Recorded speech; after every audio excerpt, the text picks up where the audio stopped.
My dad always preached family above all. Blood is thicker than water, he'd say. No matter what, we stick together. I believed him, clung to those words for years. I'm Daniel Hayes, 38, owner of Hayes Plumbing. I built it from scratch, no handouts, no help. My team respects me, trusts my work. Customers know my name means honest, reliable service. I'm not a millionaire, far from it. But I earn enough to live well. Enough to carry my parents, Ellen and Richard Hayes. I paid their mortgage, their utilities, their car loans. I funded their vacations, their groceries, even their phone bills. For years, I made sure they never worried. Meanwhile, my younger brother, Stephen Grant, 33, lived with them. Never held a real job. Never contributed a dime. To my parents, he was their golden boy. Their perfect son who could do no wrong. At family dinners, Stephen played the part. He'd sit beside me, pat my shoulder. Daniel works so hard, Mom, he'd say, voice dripping with sincerity. I admire his drive. I wish I had it. I just haven't found my calling yet. We're so lucky to have him. Everyone nodded, smiled, praised me. I thought he meant it. I thought he was my brother, my supporter. I was wrong. 2 years ago, I learned the truth by chance. I'd stopped by their house after a 12-hour shift. Dropped off groceries, like always. As I stepped inside, Stephen's voice drifted from the living room. Mom, Dad, Daniel only pays for stuff to look good, he said, calm as ever. He throws money around so you'll love him more than me. He resents you for it, deep down. My heart stopped. The grocery bags felt heavy in my hands. He told me last week he's tired of your bills, Stephen went on. Said they're a burden, that he's sick of carrying you. Lies. I never said a word of that. Not once. But Stephen, lazy, cunning Stephen, spun his tale. He played the victim, the poor son overshadowed by his brother. My mother gasped. I knew it, she said, voice sharp. He rushes out after dinner, never stays to talk. Exactly, Stephen said, piling on. He acts like he's our savior, like we owe him worship for paying the bills. Ungrateful little, my father muttered. My hands balled into fists. I wanted to storm in, scream the truth. But I stopped. They wouldn't believe me. Stephen had spent years planting seeds, twisting their perception. He was the humble son, suffering in my shadow. I was the selfish one, flaunting my money. I backed away, slipped out quietly. I didn't tell Stephen I'd heard him. I wanted to see how far he'd go. For 2 years, I watched his game unfold. Every bill I paid, Daniel's trying to control you. Every time I missed a dinner, Daniel doesn't care about you. Every check I wrote, Daniel thinks he can buy your love. My parents swallowed every lie. They nodded, agreed, looked at me differently. I kept paying, kept showing up, hoping they'd see through him. They never did. Until the night they showed me who I was to them.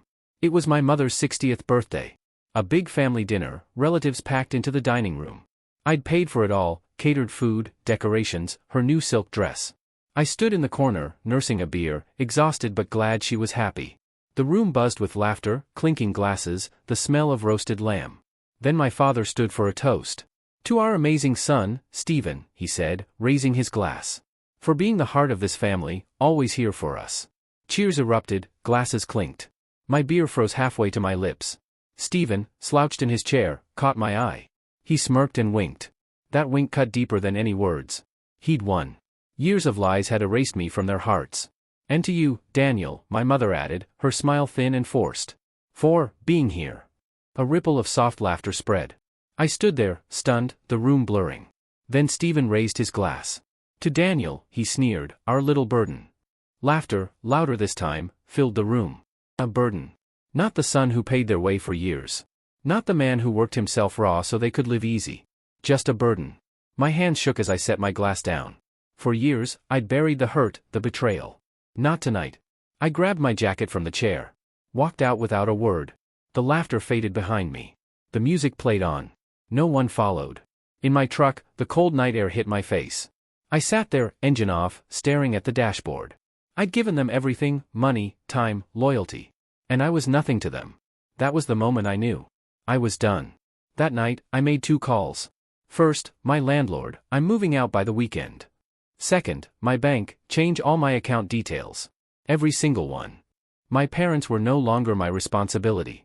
The next days felt surreal. I moved into a small apartment across town. No more calls from Mom begging for cash. No more complaints from Dad about unpaid bills. No more Stephen lounging while I worked 12-hour days. Just silence. I sat on my new couch, surrounded by boxes. This was freedom, wasn't it? So why did I feel so hollow? A voice nagged at me, how long before they come for you? Not long. By morning, my phone was flooded. Mom, Daniel, where are you? Why are you ignoring us? Dad, this is ridiculous. Answer us. Steven, dude, what's your deal? Come over. I ignored them all. Then, a bank alert, suspicious login attempt. Another, password updated successfully. My blood ran cold. I called the bank, heart pounding. Did you approve a login today? The banker asked. No, I said, voice tight. Or a password change? Absolutely not. Someone tried accessing your account from an unknown location. We've frozen your online access. Come to a branch to reset it. I knew who it was. Steven. Years of mooching weren't enough. Now he was trying to steal from me. And he thought he'd get away with it. That evening, I drove to my parents' house. Anger burned, but a foolish hope lingered. Maybe they'd see Steven's lies. Maybe they'd choose me, the son who carried them. I walked in, groceries in hand, like nothing had changed. Steven lounged on the couch, scrolling his phone, grinning. Hey, man, thought you were gone for good, he said. I dropped my phone on the coffee table. The fraud alert glowed on the screen. His grin faltered. Oh, that, he said, casual as ever. I stepped closer, voice low. You tried to rob me. He laughed, leaning back. Don't be so dramatic, Daniel. I was just checking something. Checking my bank account? You never said you'd stop helping, he said. You left us to figure it out. What did you expect? His arrogance was unreal. Did he believe his own lies? My mother stormed in, face flushed. Daniel, there you are, she shouted. Do you know the chaos you've caused? Your father's blood pressure is skyrocketing. I canceled my hair appointment from the stress. And Steven's been holding us together while you sulk. I blinked, stunned. Holding you together? By hacking my bank account? She waved it off. Don't be ridiculous. He was checking if you're still family. I stared, my stomach twisting. They knew what he did. They didn't care. They chose Steven's lies over me. No matter how much I gave, I was just their ATM. A burden. Something snapped inside me. I turned for the door. Where are you going? My mother demanded. You can't just leave. We're your family. I stopped, voice cold as steel. No. You were my responsibility. I just canceled it. Silence. Even Steven had no comeback. I walked into the night, the cold air sharp against my skin. For years, I'd let them guilt me, manipulate me. No more. The calls didn't stop. Mom, this isn't how a son behaves. We need to talk. Dad, come home. Stop this nonsense. Steven, you're making a mistake. You'll come crawling back. They thought I'd break, run back with my wallet. I didn't. Then things turned darker. A strange car parked outside my work. Different spots, same car, every day. I thought I was paranoid at first. Then, one night, I saw a man outside my apartment. He stood at the corner, pretending to check his phone. In a store window's reflection, I caught him watching me. I turned. Hey! He bolted down the street. This wasn't my imagination. Someone was following me. The next morning, a text from my mom, we're just worried about you. If you won't talk, we'll find another way. They'd hired a private investigator. I'd walked away, and they were stalking me. Fear crept in, not just anger, but real fear. This was about control, not money. How far would they go? I sent a group text, I know you hired someone to spy on me. Stop, or I call the police. My phone rang instantly, Mom. How dare you threaten us, she hissed. We're just making sure you're safe. You're spying on me, I said. You don't care about this family, she snapped. I laughed, bitter. I cared every day until I realized something. What? She demanded. You don't love me. You love what I can do for you. Silence. Her voice turned venomous. Who's going to cook for you? Clean for you? You can't survive alone, Daniel. I froze, not because she was right, but because I saw it. Growing up, she controlled everything. Laundry? You'll ruin your clothes. Cooking? You'll hurt yourself. Cleaning? You'll make it worse. I thought she was protecting me. She was chaining me. Raising me to need her, to never leave. You'll regret this, she said. You'll come crawling back. She hung up. I knew they wouldn't stop. The next morning, I went to the bank. New accounts, new cards, new passwords, everything locked down. Then I called a lawyer, Tom Bradley. I need my family cut off from my life, my finances, everything. I'll draft a legal notice, he said. If they interfere, we'll escalate. Then, the police station. I'm filing a harassment report, I told the officer. I wasn't hiding anymore. I was fighting back. I thought it was over. I was wrong. Days later, the call stopped. The text stopped. The strange car vanished. I let myself breathe, thinking they'd backed off. Then I came home from work. My apartment door was ajar. I'd locked it that morning, I was certain. I stepped inside, heart racing. There, on my couch, sat my mother, father, and Stephen. My mother flipped through my mail like it was hers. My father paced, shaking his head at my messy apartment. Stephen lounged, smug, like he owned the place. Finally, my mother said, tossing a bill onto the table. "Do you know how long we waited?" "You broke into my home," I said, voice low. My father scoffed. "Broke in? Your mother had a spare key from when she helped you move. You should be grateful," he added. "Look at this, dirty dishes, clothes everywhere. Is this how you live?" My mother smiled, fake and syrupy. "You're not ready to be alone, Daniel. You think you can abandon your family and be independent? Who's going to take care of you?" I took a deep breath, forcing calm. "You need to leave. Now." Stephen laughed. "Relax, man. We just want to talk." His grin faded when he saw my eyes. "I'm calling the police," I said, pulling out my phone. My mother's face paled. "Don't be ridiculous, Daniel." My father stepped forward. "Enough of this nonsense. You've made your point. Come home. This rebellion ends now."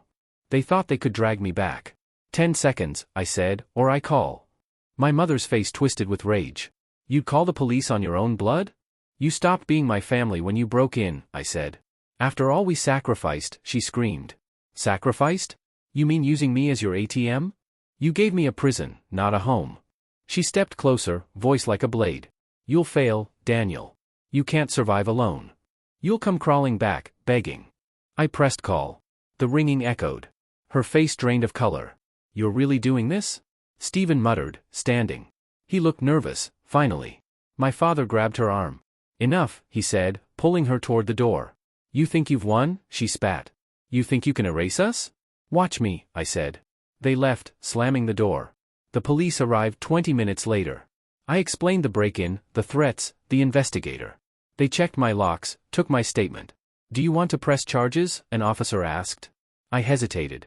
Part of me wanted to see them punished. But I just wanted them gone.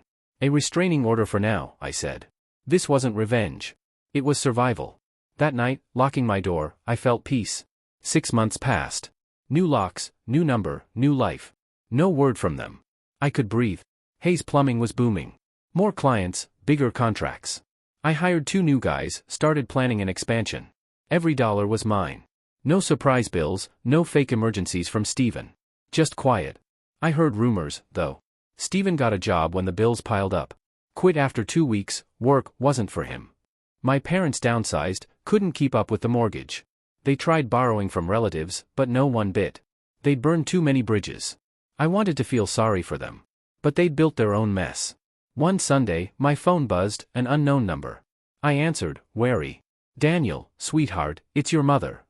Her voice sent a chill down my spine. "I was thinking about you," she said, too sweet. "It's been so long. Can't we move past this? Have dinner, as a family?" I almost laughed. Family? The ones who spied on me, broke in, called me a burden?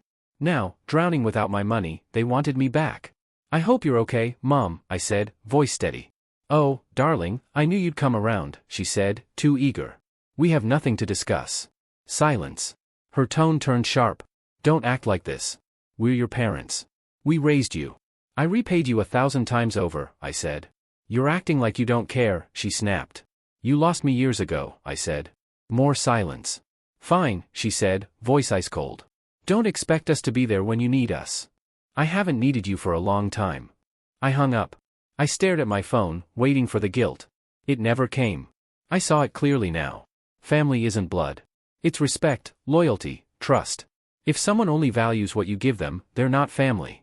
They're just people who used to know you. I grabbed my keys, headed to work. I had a business to grow, a life to live. A future that was mine alone. And I wasn't looking back.